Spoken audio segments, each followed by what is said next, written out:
저 역도들을 모두 처단하라라는 현종의 명령과 함께 연회장은 피와 살이 튀기는 혈투장으로 변했습니다. 무희로 위장의 연회장에 침투했던 지체문은 가장 눈앞에 보이는 역도 하나를 가볍게 베어버린 뒤 상장군 최질부터 찾았습니다. 서북면 도병마사의 병력마저 모두 서경에서 철수시켰기에 안심하고 있던 최질은 갑자기 황제의 군사들이 자기와 무장들에게 칼을 겨누자 당황했습니다. 하지만 본능적으로 몸을 비껴 자신을 겨누는 칼을 회피한 뒤 한 명의 군사를 쓰러뜨리고 칼을 빼앗았습니다. 그리고 자신에게 달려드는 다른 군사의 가슴을 베었습니다. 최질의 신속한 몸놀림은 통주 전투에서 무수한 거란군을 베었다던 명성이 결코 거짓이 아님을 보여주었습니다. 최질은 연회장에서 일어나고 있는 상황을 훑어보았습니다. 자신을 따르던 무장들이 하나둘씩 쓰러지고 있었습니다. 전세가 불리하다고 판단한 최질은 싸우기보다는 몸을 피하는 쪽을 택했습니다. 연회장 바깥으로 나가기 위해 황급히 문 쪽으로 움직이기 시작했는데 자신을 향해 다가오는 커다란 그림자가 느껴졌습니다. 이 역도놈 어딜 도망가느냐. 지체문이었습니다. 지체문은 외침과 함께 최질의 퇴로를 칼로 막아섰고 최질은 더 이상 달아나지 못하고 지체문의 공격을 막았습니다. 지체문, 용케도 살아있었군. 최질은 지체문을 죽이지 말라는 기문의 명령에 따랐던 걸 지금 이 순간 후회하고 있었습니다. 지체문이 쩌렁쩌렁한 목소리로 최질에게 다음과 같이 외쳤습니다. 오늘 내가 여기서 내 놈의 목을 베어 개경 저작거리 한복판에 걸어둘 것이다. 지체문이 범같이 날아서 최질을 찌르기 시작하자 최질은 허둥대며 지체문의 칼을 받았습니다. 최질은 상장군까지 오른 고려의 손꼽히는 용장이었으나 친종 장군의 무예를 당해낼 수는 없었습니다. 서너 합을 겨루자 지체문은 최질의 왼쪽 팔을 베었습니다. 그리고 다시 두 합을 더 겨루자 지체문은 이번엔 최질의 오른쪽 허벅지를 베었습니다.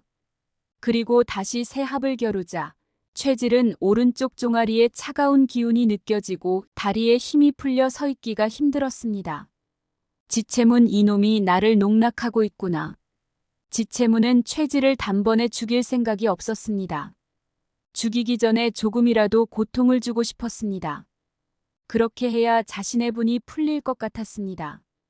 그래서 급소를 피해 서서히 최질을 무력화시키고 있었던 것이었습니다. 최질과 한편에 섰던 무장들은 황제의 군사들에게 모두 쓰러졌습니다. 이제 연회장에 살아남은 역도는 최질뿐이었습니다. 도용수를 비롯한 황제의 군사들마저 이제 자신에게 칼을 겨누자 최질은 여기서 살아나갈 수 없다는 걸 직감했습니다.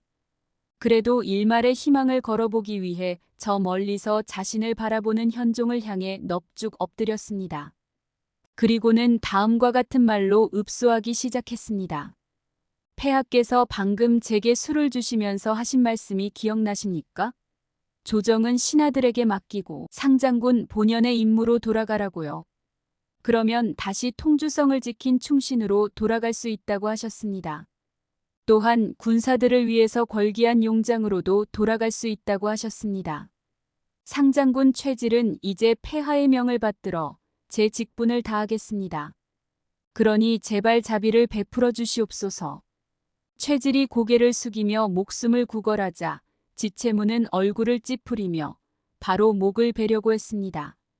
그러자 현종이 손을 들어 지체문을 멈춰 세우고는 최질을 향해 뚜벅뚜벅 걸어왔습니다. 그리고는 최질을 향해 다음과 같이 말했습니다.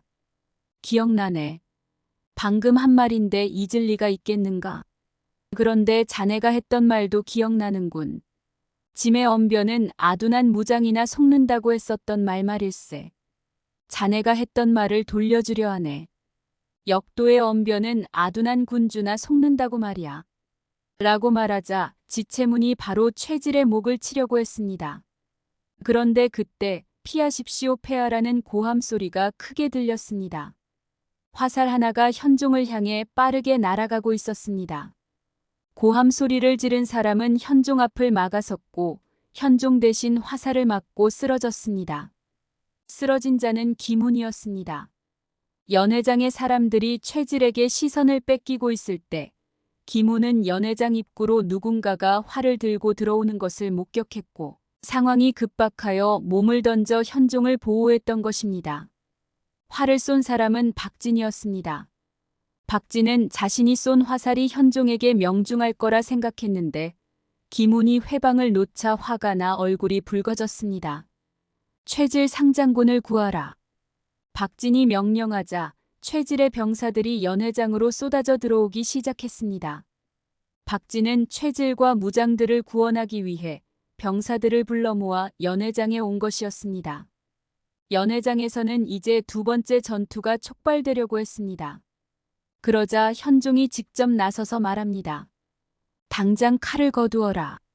너희들은 대체 누구를 따르는 것이냐? 짐이냐 아니면 개경부윤인 것이냐? 현종의 말을 들은 병사들은 움찔하여 서로 눈치를 보기 시작했습니다. 병사들이 동요하자 박진이 말합니다. 너희들은 이미 무장들의 모반에 참가한 대역죄인이 되었다. 폐하는 너희들의 상관을 모두 죽였는데 너희들이라고 무사할 것 같으냐? 지금 이곳에 있는 황제를 베어야 너희들이 살아남을 수 있다. 그러자 현종이 다시 박진을 따라온 병사들을 회유하기 시작했습니다. 너희들은 상관의 명령에 따른 것이니 짐은 너희들의 죄를 묻지 않을 것이다. 하지만 짐이 다시 기회를 주는데도 역도의 무리에 남아있는다면 그땐 누구도 결코 용서치 않을 것이다. 황제가 기회를 준다는 말에 병사들 중 일부는 병기를 거두기 시작했습니다. 어떤 병사는 황제 쪽에 겨누던 칼을 돌려 박진 쪽을 향하기도 했습니다. 상황이 불리해졌음에도 박진은 현종에게 다음과 같은 말을 합니다. 폐하께서 정말 병사들에게 관용을 베푸시겠다면 그 증거로 최질 상장군을 살려주십시오. 그러면 병사들도 안심하고 칼을 거둘 것입니다. 하지만 그러지 못한다면 어찌 이 병사들이 폐하를 신뢰하겠사옵니까? 그 말을 듣자 현종이 정색하고 말합니다. 최질은 살려줄 수가 없소. 비록 이곳에서 고려군끼리 피를 흘려야 된다고 해도 말이오. 그 말을 한 뒤 현종은 도용수에게 칼을 달라고 합니다. 도용수가 칼을 건네주자 현종은 그 칼로 최질의 목을 베어버렸습니다. 그리고는 박진과 병사들을 향해 말합니다. 지금 내가 주는 마지막 기회를 받지 않으면 최질 상장군처럼 될 것이다. 현종의 패기에 병사들은 더 이상 현종에게 칼을 겨누지 못했습니다. 병기를 내려놓고 무릎을 꿇으며 현종에게 용서를 구했습니다. 박진은 자신의 패배를 직감하자 몸을 돌려 연회장을 빠져나가려고 했습니다. 하지만 지체문이 번개같이 박진을 쫓았습니다. 지체문의 손에 박진의 목덜미가 잡혔고 지체문은 박진의 목을 그대로 베어버렸습니다. 한편 현종은 사태가 수습되자 화살을 맞고 쓰러진 김훈의 상태를 살펴보았습니다. 가슴 깊은 곳에 상처를 입은 김훈은 살 가망성이 보이지 않았습니다. 자신의 최후의 순간임을 감지한 김훈은 현종에게 숨이 줄어드는 목소리로 다음과 같이 말합니다.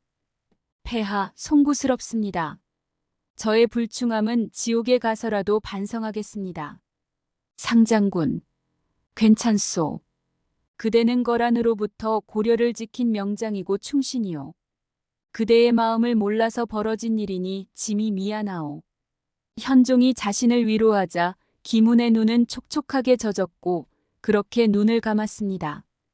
지금까지 이야기는 고려거란 전쟁 29화 30화 예고편으로 현재까지의 드라마 전개와 역사적 사실, 그리고 원작에 기반하였습니다. 지금까지 시청해주셔서 감사합니다.